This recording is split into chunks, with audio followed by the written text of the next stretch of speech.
Hey guys, we're back with another YouTube video. A while back I did a video, 10 ways I knew she was the one. And I was like, you know what? Let's flip it and let's do a video on 10 ways I knew she wasn't the one. And here's a little disclaimer. It's not about one girl. This is probably a list encompassing of all the great, the good, the bad, the ugly, the crazy, the scary dates that I have been on and how I knew that she wasn't the one. 10, 9, 8, 7, 6, 5, 4, 3, 2, 1.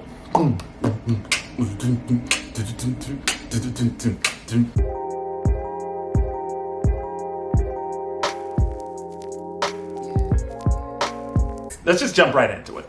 Reason number one, her personality.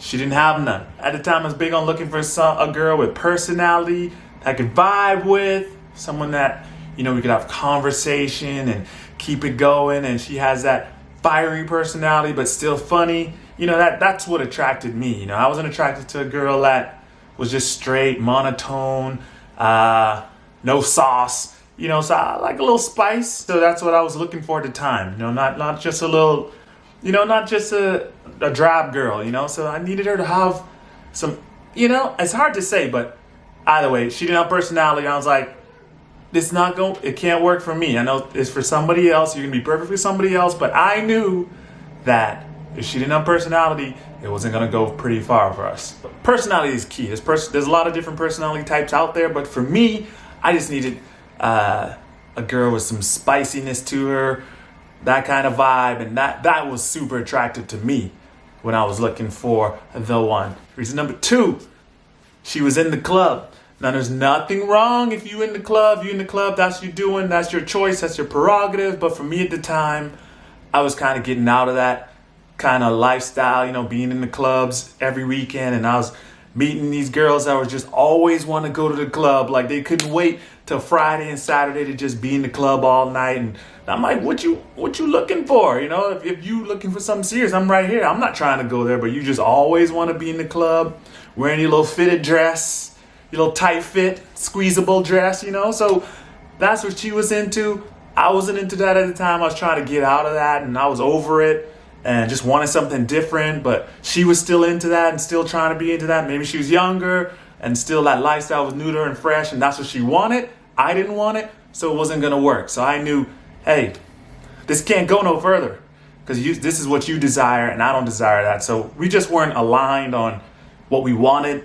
from a lifestyle perspective. And I just knew, hey, you ain't it.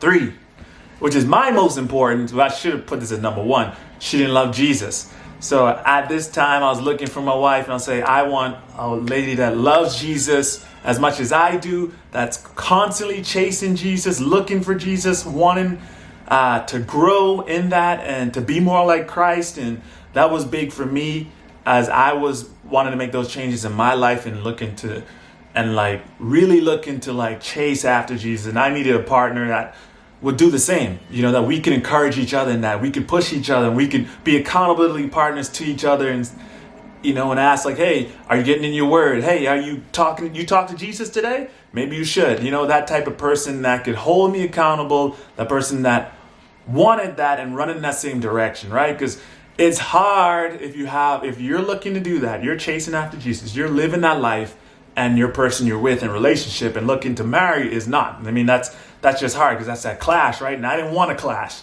I wanted a partner. I wanted Bonnie to my Clyde. I wanted, I was going to say Batman and Robin, but maybe that don't work. But I wanted a partner to run that race with me and to run that race together. And we could run as fast as we can together because if you together, you run faster, you run harder if you have someone running with you as opposed to someone pulling against you. That makes it hard and I don't want that. So she wasn't into Jesus. I couldn't be into her. Point blank. 4 is that she didn't want what I wanted. We didn't want the same things, and that's okay. Everybody's different.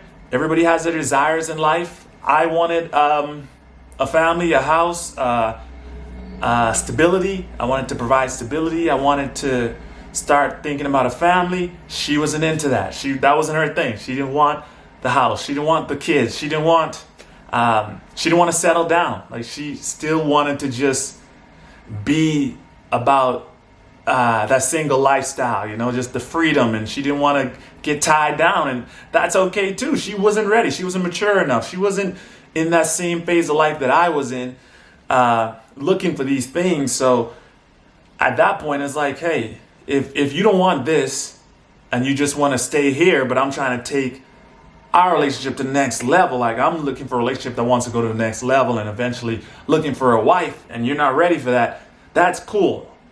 But I came to the realization, well, I couldn't wait for her to get ready. And I also knew in my heart that she wasn't it. She wasn't the right one either. I wasn't feeling it. When you know, and I knew that she wasn't it. So, based on that, I was like, hey, you're not ready. This is what I want. You don't want those things. And that's okay. You have your own desires. You have free will. Sure, that's fine. But I personally need to find someone that is ready for those things, that wants those things, and that we can come together in that. And if she wasn't ready, I was ready. Something got to give. So eventually it was just like, hey, this ain't working for either of us. Let's be happy and move on. So we did. Reason number 5. We had nothing in common. It was literally the only thing that brought us together was the fact that she was pretty. She thought I looked good. So we're like, hey, let's try this out and see what happens. But we literally had nothing in common. I was into sports. She hated sports. I was into style. She really didn't care much about style. So there was so much things that we couldn't find, like enough things to really keep us together that we really shared interests in. So there was a lot of dead space in conversation because the things I want to talk about, she knows nothing about. She didn't desire to learn about. Like it didn't interest her. It didn't pique her interest. So, phone calls, just be a lot of dead space. You hear them crickets chirping.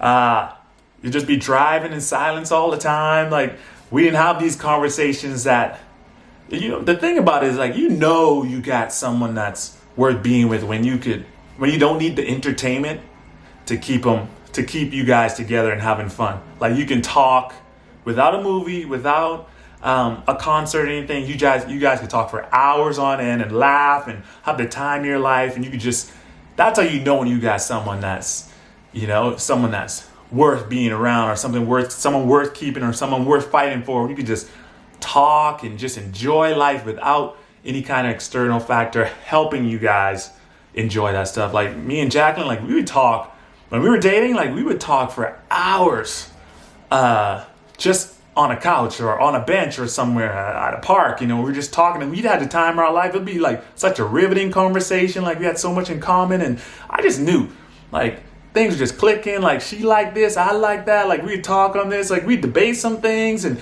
like it was just fun. It was just fun conversation. Enlightening conversation. It was like riveting conversation. That's what I was looking for, because I lacked that so much times in a lot of different dates that I went on with ladies or different relationships I was in. It lacked the excitement factor in the just the simple conversation of life. Because when you get married, you got to converse with this person all the time. If you don't like talking to this person, that's a problem.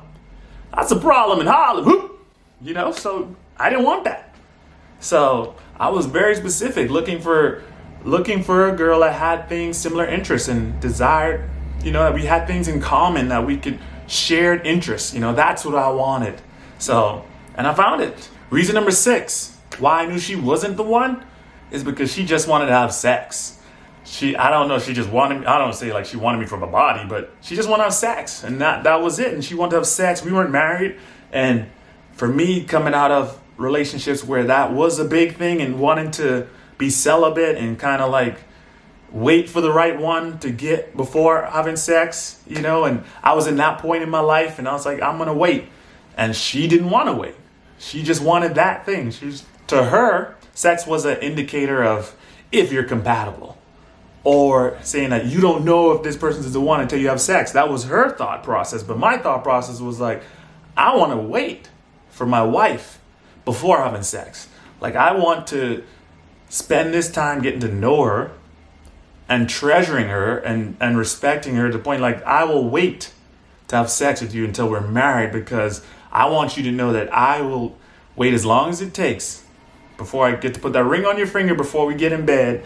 And that was important to me because I want to do it God's way. And I felt like God honors marriages where you would wait and you would, just commit to the person and commit to waiting until you're married before having sex. And I was at that point where I wanted to do that. I desired that. And I wasn't willing to compromise that in a relationship, in a dating relationship at that. I wanted that so bad, and I made that commitment to God, and I wanted to keep that commitment and see it through regardless of how long it took. I was committed to being single and being celibate until I found my wife. So in the past, I didn't normally do that. Well, I didn't do that a lot of times in the past, but at this point in my life, when I really started looking for the right one, I said, I'm going to wait. I'm going to date her to marry her. And I wanted to know that I treasure her that much that I will wait until we're married before we have sex. So homegirl wanted to have sex. I didn't. So I knew, hey, you ain't the one because you want this. I want that. And I want it to be honoring to God, and you didn't. So it just couldn't work. So you had to move on. Reason number 7. She just wanted to get wasted every weekend. I mean, every weekend she just wanted to get drunk, and nothing's wrong with drinking and enjoying life. And if that's what you want to do, go right ahead. But for me, I don't drink. I mean, I've tried alcohol before, but I typically don't drink. I mean, I'm a dry, as people call it, but but she just wanted to bar hop every weekend. She wanted to always be drunk, to where I'm the DD. I'm the one getting her out there and just taking her, I'm the one that have to make sure she gets home okay because she's drunk and wasted. And I'm like, why?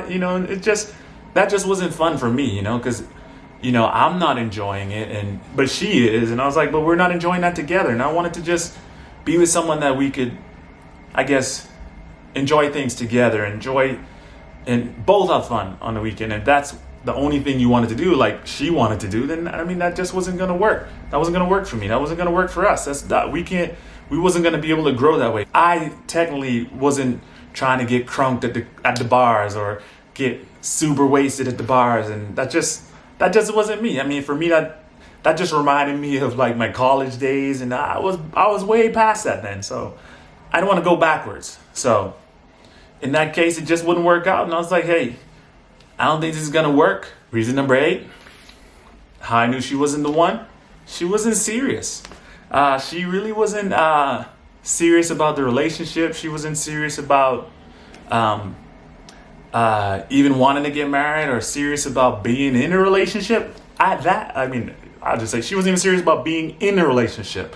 She just wanted companionship, or just wanted someone to just be around, or someone to do stuff with, and not put a label on it, or not commit to it, but just to have someone around. She gets bored or something like that. So I'm like, hey, I can't be your little teddy bear. So your little teddy bear, or your go-to person, cuddle buddy. I don't even know what they call them these days, but just someone that you call when you feel down or you're bored, or I can't do this. So if we're gonna do this, we got to be in a relationship. We got to put a label on it. We got to be committed to each other. Is this a relationship? Is it not a relationship? That middle ground, that's the worst place to be, where you're you don't know if this is a relationship, or you're not defining it, and there's no definition of what it is. What is this kind of thing? And I was like, no, I don't want to be stuck in that, and stuck in this circle thinking are we dating? Are we not dating? Are we committed to each other? Are we not committed to each other? And